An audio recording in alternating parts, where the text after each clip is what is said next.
Es otro tema, es bastante, pero bastante interesante. Y también incluso muchos incurren en muchos mitos, muchas cuestiones que cuentan que no son reales. Y vamos a hablar ahora de lo que es la kipa. Kipa, que aquí están las letras hebreas. Y kipa son estos que estamos mostrando en esta imagen, que pueden ser muy coloridos, desde el negro, que es el que más se acostumbra, o el blanco, y de colores de acuerdo al gusto. Entonces, ¿qué es la kipa? La kipa, vamos a ver este tema iniciando con Ezequiel 24:17, y dice así en la versión Reina Valera. Dice: reprime el suspirar, no hagas luto de mortuorio, ata tu bonete sobre ti, y pon tus zapatos en tus pies, y no te cubras con rebozo, ni comas pan de hombres. Ese es el texto más aproximado a este tema que estamos tratando. Y este mismo texto, mirándolo en otras versiones, por ejemplo, la Biblia al día, dice ata tu turbante. En la Reina Valera Gómez dice ata tu mitra sobre ti. Ahora bien, vamos a ver esto a partir de lo que significaría ver propiamente el texto de boneto o turbante. No mitra, porque mitra se sale del contexto. Y dice aquí este texto que ya citamos del 24:17, hablando de ese bonete, viendo la palabra hebrea que se está utilizando ahí. Esta palabra hebrea son tres consonantes, es un trigramatón, y lo pueden encontrar en el diccionario BIN como el 6287 del H, y se lee como pir. Este término en sí significa embellecimiento, y también significa un atuendo elegante de cabeza, es lo que significa aquí, o bien turbante en Éxodo 39:28. Es en sí un adorno, pero un adorno que se usa por qué o para qué. Eso es lo que vamos a detallar. Y buscando en el tema, vamos a mirar, vamos a mirar esta parte, porque de esta investigación, y dice, la kipa literalmente es una cúpula. Es la palabra hebrea que significa solideo en Yiddish. Se llama yarmulke, o con menor frecuencia koppel. Eso es lo que significa esta, esta palabra que ya vimos, pero que no proviene, como les dijimos, del anterior, que es el pir, pero vamos a hablar más de ella. Dice, la ley judía exige que los hombres se cubran la cabeza en señal de respeto y reverencia a Dios cada vez que rezan, estudian la Torá, dicen una bendición o entran a una sinagoga. Es algo que se utiliza, y es una práctica que se remonta a la época bíblica, cuando los sacerdotes del templo, y preguntamos aquí, debían cubrirse la cabeza. Este tema de cubrirse la cabeza lo vamos a tocar en otro tema, porque también hay una cuestión ahí un poquito equívoca, pero por eso aquí se sustenta que la kipa viene desde esos entonces, pero vamos a ver sus asegúnes. Y aquí dice que tradicionalmente los hombres y jóvenes judíos usan la kipa todo el tiempo, como símbolo de la conciencia de la existencia de un ser superior o supremo en sumisión a dicho ser. Ellos pues la usan. Aquí vamos a ver un muchacho usando la kipa, mirando hacia el cielo, tal vez en una plegaria que él está haciendo. Pero dice aquí, ¿cuándo inicia el uso de la kipa? Porque si bien es cierto, dicen que se remonta desde el tiempo de los sacerdotes, pues vamos a ver, de acuerdo con esta información, que no es tanto así. Vamos a ver en el calendario judío se registraba el año 4975, que corresponde con el calendario gregoriano al año 1212 de la era común. ¿Qué ocurrió? Dice que fueron convocados a un concilio luterano. ¿Quién los convocó? Inocencio III. Búsquenlo en la historia. En la historia se hace llamar el Papa Inocente III. Recuerden que ellos tienen otro nombre, pero siempre que llegan al trono se lo cambian el nombre. Entonces este hombre se puso inocente, que no tenía nada de ello. Pero, ¿qué hace él? Pues es algo que él obliga en ese tiempo. Y dice aquí, introduce el distintivo que deben vestir los judíos obligatoriamente.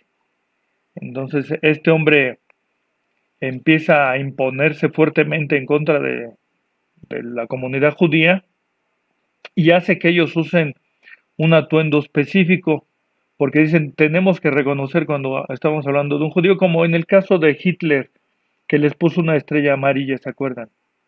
Que si bien es cierto, en un momento determinado se decía que la estrella era de identidad de ellos, en el caso de cuando Hitler se los impone, era como un distintivo vergonzoso según para él. Entonces él los obliga a usar la estrella. En este caso, Inocente III los obliga a usar un atuendo especial y era usar algo sobre la cabeza. La kipa o sombrero viene desde ese entonces y dice, además de obligarlos a donar o abonar el diezmo a la Iglesia Católica, les dice, y además me tienen que pagar su dinero.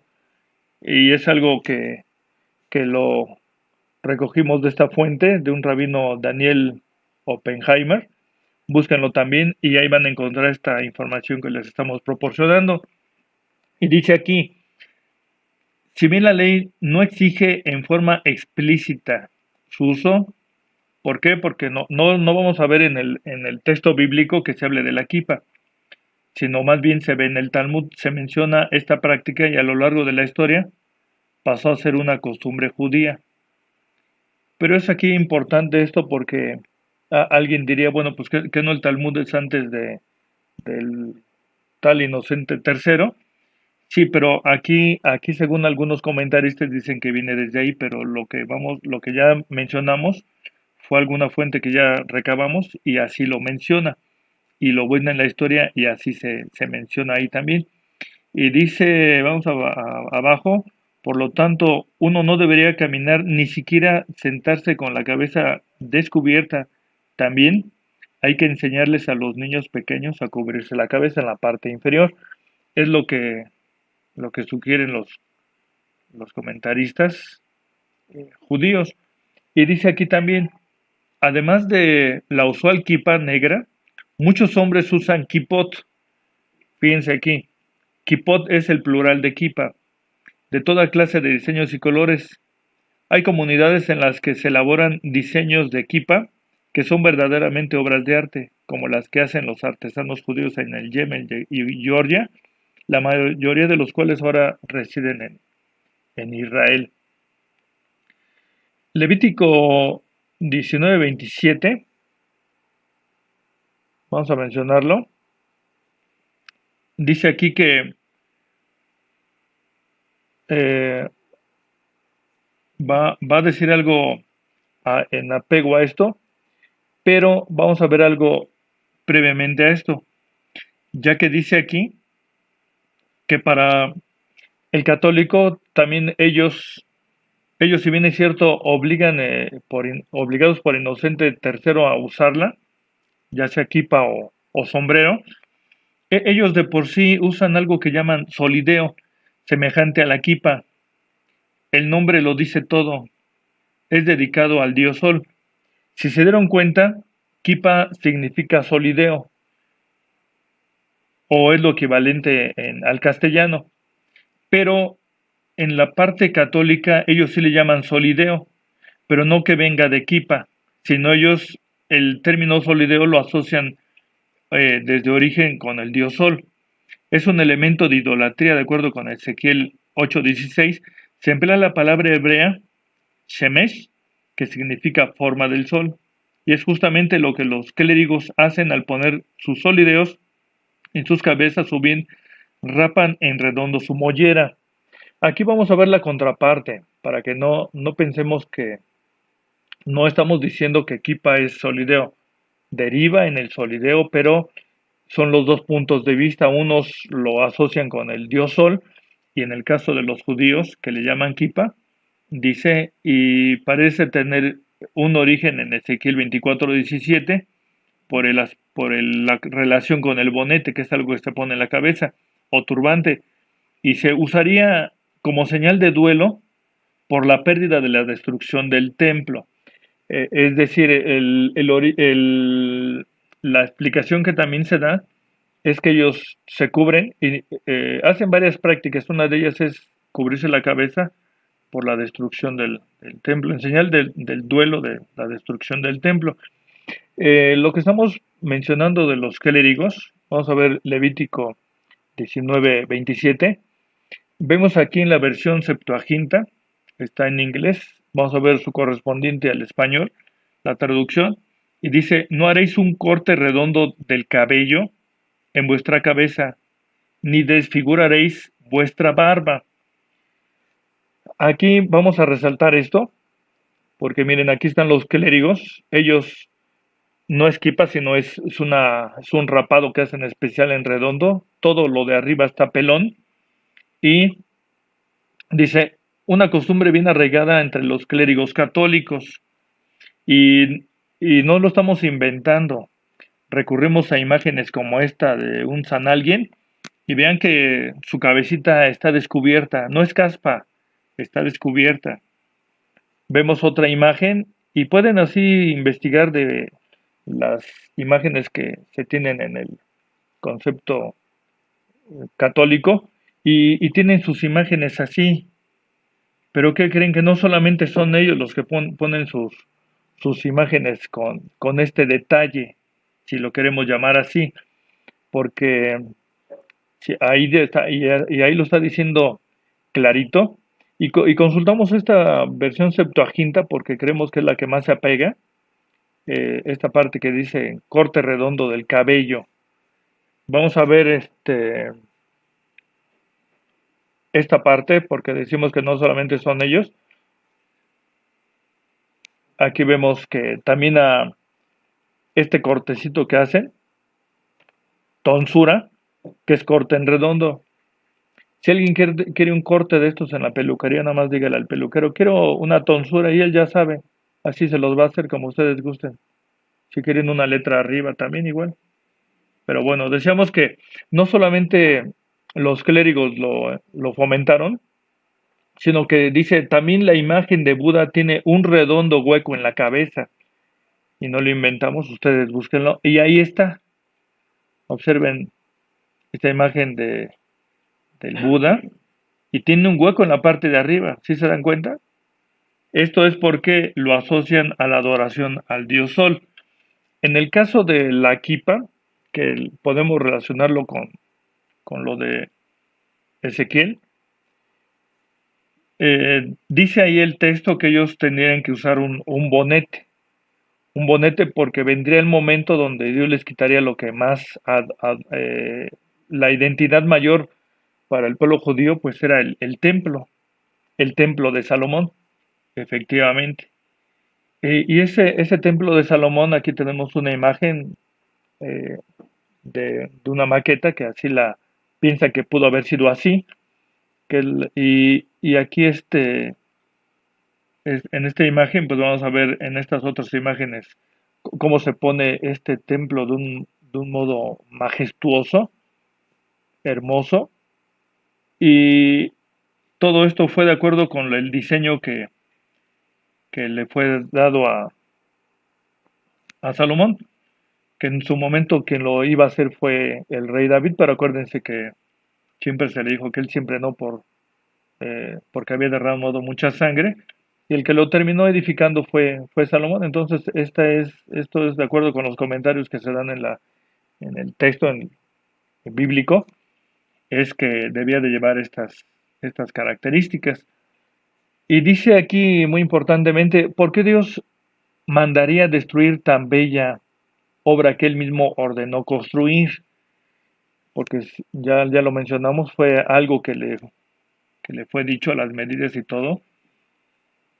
Así como a Moisés le fue dado un ordenamiento para hacer el tabernáculo, también aquí a Salomón. Entonces, fue un templo muy importante, bastante importante, pero tiene unas cosas que con el tiempo nos damos cuenta que el pueblo de Israel venía haciendo prácticas en donde, si bien es cierto, ese lugar fue diseñado para la adoración al solo Dios verdadero, ellos empezaron a desviarse, se desencaminaron por muchas cosas e introdujeron la idolatría. Y llegamos al tiempo de Josías, el gran rey Josías, un rey muy especial y ejemplar, y con todo el celo que él tiene, vean ustedes todo el segundo libro de los reyes, desde el 22, el 23, aquí vamos a ver el 23, que dice con todo el celo, con todo el gusto que él tenía de entregarse a las cosas del Eterno, dice aquí, estamos tomando esta parte solamente, dice, además derrumbó en el templo del Señor los cuartos dedicados a la prostitución sagrada, donde las mujeres tejían mantos para la diosa Acera. Aquí tomamos esta versión porque en la versión Valera dice que quitó los bosques, pero ¿cómo va a haber un bosque dentro del templo? Entonces, consultando otras versiones, dice que ese bosque es la diosa Acera.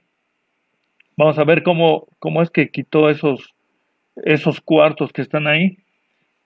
Vemos de vuelta el diseño del templo. Aquí está el diseño del templo, pongan mucha atención.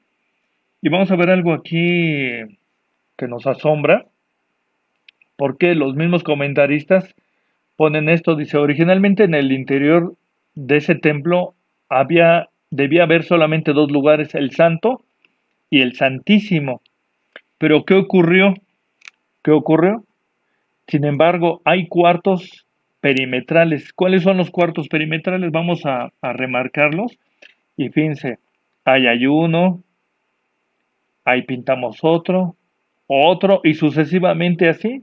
Es decir, aquí, por ejemplo, yo estoy contando que son 5, 10, 14, como 16 cuartos perimetrales. ¿Qué razón tenía de haber esos cuartos ahí? Pues el texto que ya vimos del rey Josías dice que en esos cuartos se dedicaban a la prostitución, según ellos sagrada, sagrada. Y también ahí tejían los mantos a la diosa del cielo para ellos, que era la diosa Cera. ¿Cómo se metió la idolatría? Pues la verdad es que hay que tener mucho cuidado porque de pronto, cuando menos te lo esperas, puede que haya idolatría en ti. Hay que tener mucho cuidado de eso. Una de las cosas que más aborrece el Señor es esa idolatría, pues ellos lo hacían así. Entonces, en conmemoración a la destrucción del templo, los judíos ya vimos que usan la kipa y hacen otras cosas como cuál. Vamos a mirarla aquí. Hay lo que llaman la rotura de la copa. Esto lo encontramos en el libro Shulchan Aruch, y ahí menciona esto, dice, en una boda judía se acostumbra pisar una copa en recuerdo a la destrucción del templo. Han visto que después del ceremonial, antes de empezar la alegría de la música, ellos toman una copita y es el varón el que pisa la copa. Es en recuerdo a la destrucción del templo. Son de las varias cosas que se acostumbran por duelo o, o destrucción del recuerdo de la destrucción del templo.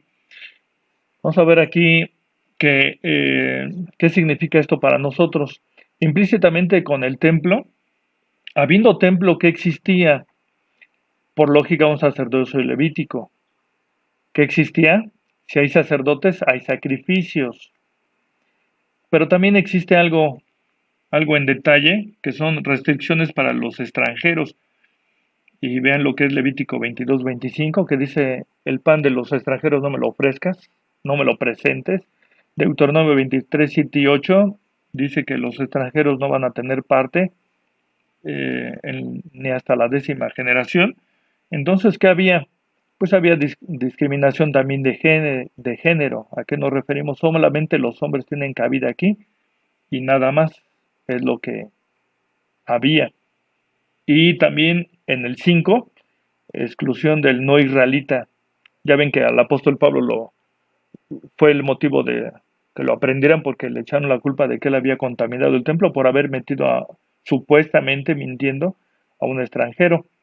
Y por lo tanto también había un desahucio de los extranjeros. ¿Qué significa desahucio? Es cuando alguien, acuérdense que dicen, queda desahuciado.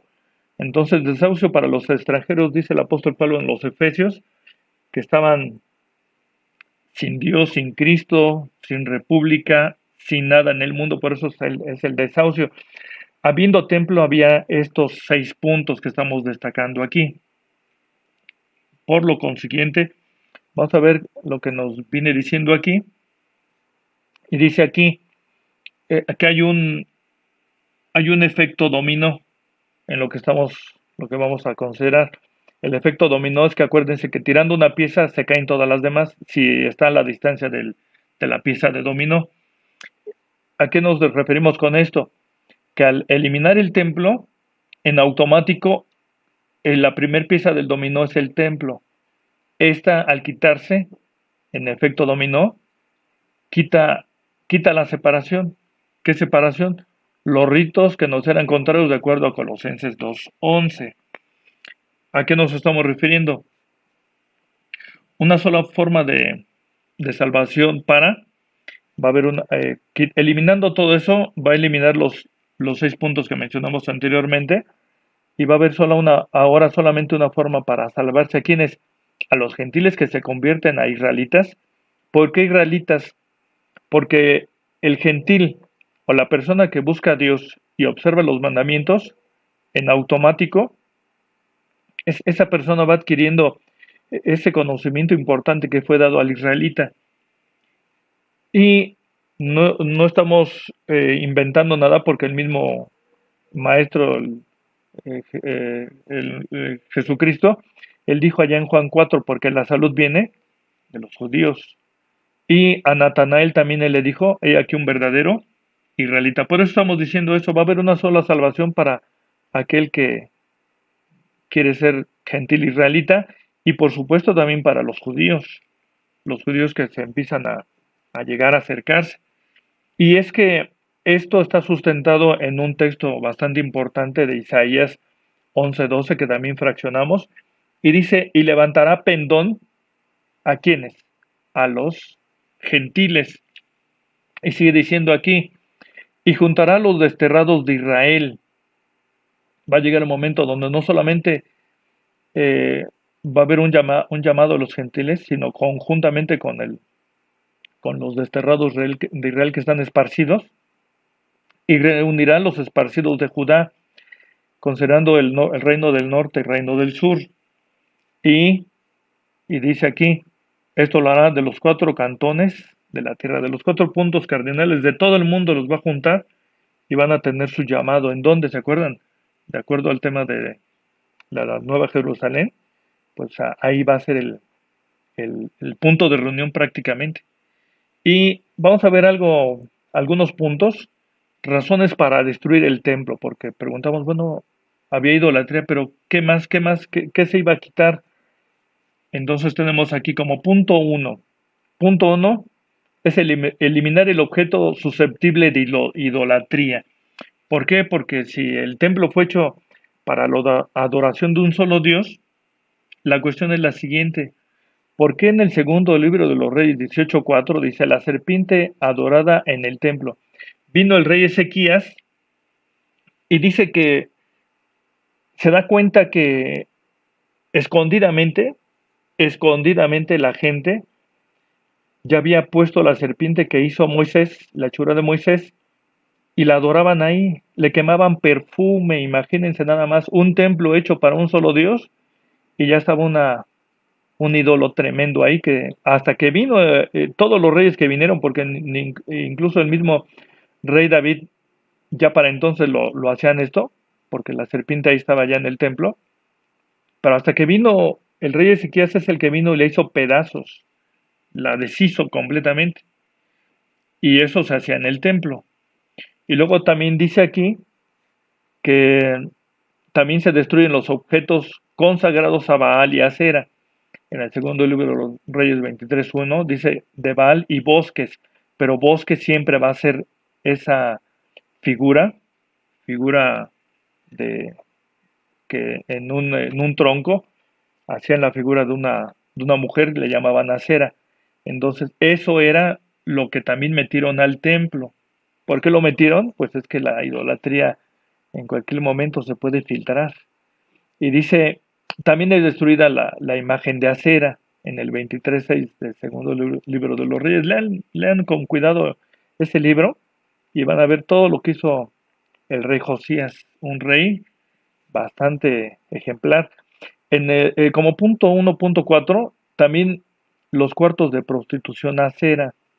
Esta prostitución pues eran lo que llamaban las bacanales. Según ellos, había prostitución de hombres, de mujeres que hacían unas cosas terribles ahí en el templo. Pero también hay algo aquí en el 23:11 del segundo libro de los Reyes. Dicen que había unos carruajes con unos caballos que según ellos decían que, eh, retomándolo esto del libro del Babilonia del Misterio Religioso, dicen que estos caballos que existían ahí lo habían hecho en el templo. Según ellos, su mitología era que esos caballos podían en un momento determinado, consagrándote tú, te podían llevar al cielo. Entonces, son cosas que de pronto se les metieron en la cabeza y pues ahora sí que destruyendo el templo todo esto se tenía que acabar, por supuesto. Estaban haciendo cosas terribles, no por algo el Eterno manda que la destruyan. Y de luego dice aquí, dice, además, y muy relevantemente, vamos a ver aquí, cuando se destruye el templo es para ganar una libertad. Y dice aquí, existiendo el templo, por supuesto había sacerdotes, levitas, altar de sacrificios, pero ¿qué pasa al no existir? Pues entonces va a venir una oportunidad de incorporarse al pueblo de Dios en una forma extensa, porque antes esta incorporación al pueblo de Dios era limitada. ¿Qué queremos decir?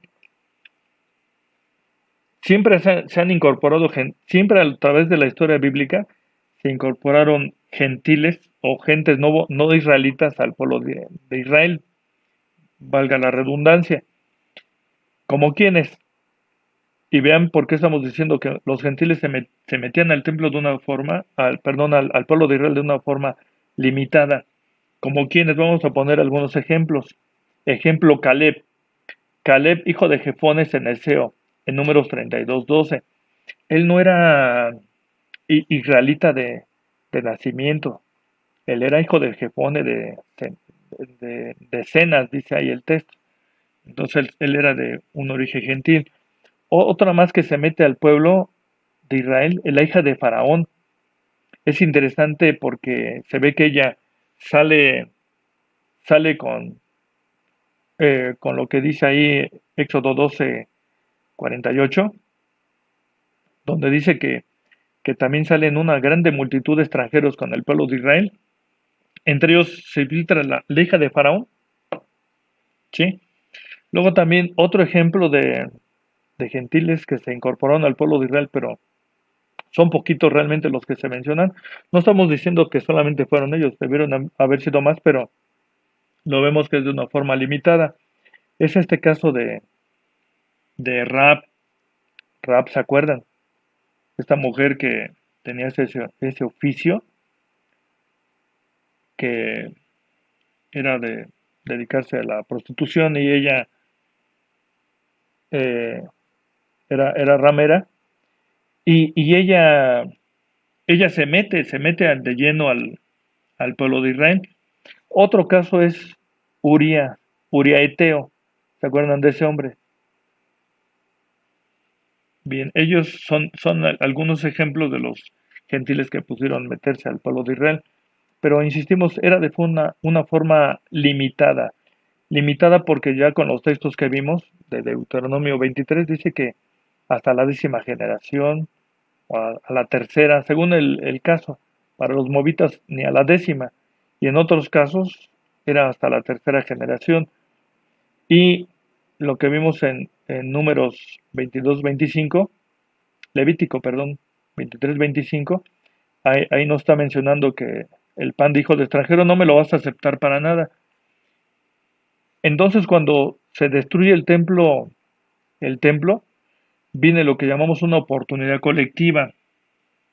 ¿A qué nos referimos? Vamos a ver Hebreos 7:12 y dice, pues mudado el sacerdocio, necesario es que se haga también una mudanza de la ley. Otro texto, así que si el Hijo os libertare, seréis verdaderamente libres.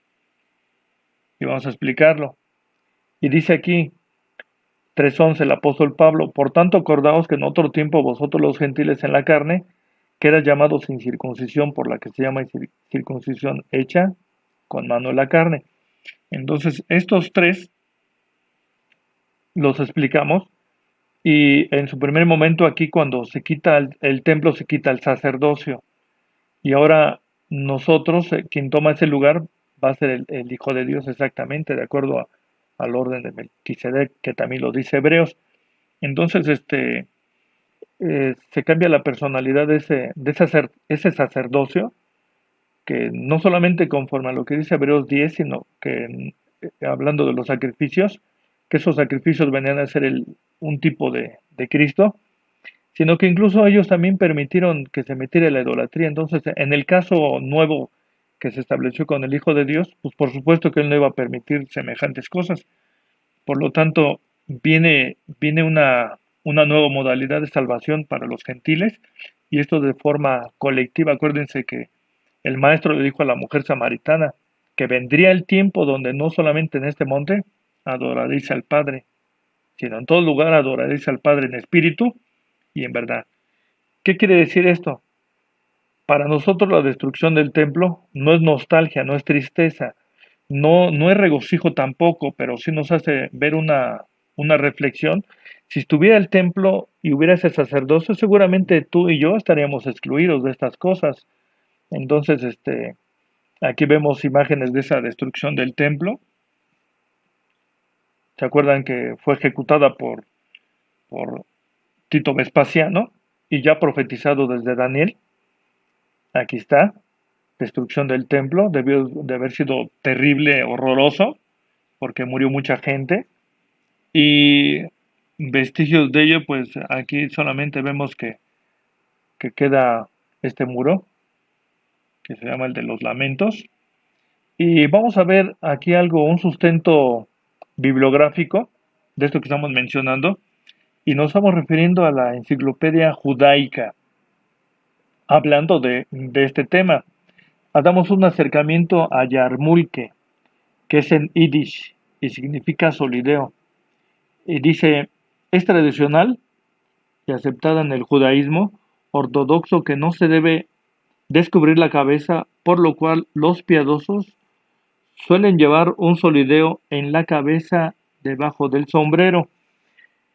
Entonces, ya mencionamos que esto viene desde aquel señor, el eh, Inocente III, que y fue una fuente judía, por cierto, que la que consultamos, y ellos están contemplando esto que se debe de cubrir como un tipo mandamiento, aún cuando vean a alguien que trae el sombrero, abajo trae la kipa, aquí se le está llamando solideo. ¿Por qué? Porque es la traducción al castellano. Entonces vamos a ver la enseñanza de esto. Y dice, es una enseñanza de Romanos 11:17. Esto no hay que olvidarlo porque no estamos eh, regocijándonos por la destrucción del templo, simplemente es una reflexión. ¿Por qué? Porque no debemos de elevarnos demasiado, siempre con los pies en el suelo, porque dice aquí, que si algunas de las ramas fueron quebradas, y tú siendo acebuche, has sido ingerido en lugar de ellas, y has sido hecho partícipe de la raíz y de la grosura de la oliva. Romanos 11:17. En el siguiente dice, no te jactes contra las ramas, y mucho cuidado, y si te jactas, sabe que no sustentas tú a la raíz, sino la raíz te sustenta a ti. Es decir, viene la destrucción del templo, pero no es correcto para nada decir qué bueno que la destruyeron. No, no, no, para nada. Simplemente son momentos que van ocurriendo de acuerdo con lo planeado por el Eterno y se nos está dando una oportunidad. Pero como lo dice aquí, no te ensoberbezcas. ¿Por qué? Porque dice, pues si las ramas dirás, fueron quebradas para que yo fuese ingerido. O sea, se te puede subir, tranquilo.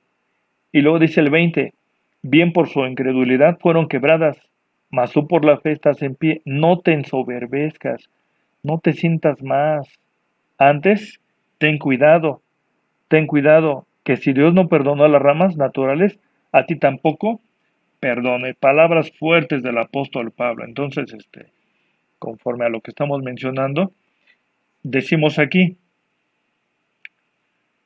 ¿qué razón habrá de usar kipa? ¿Por qué usar kipa? ¿O para qué usar kipa?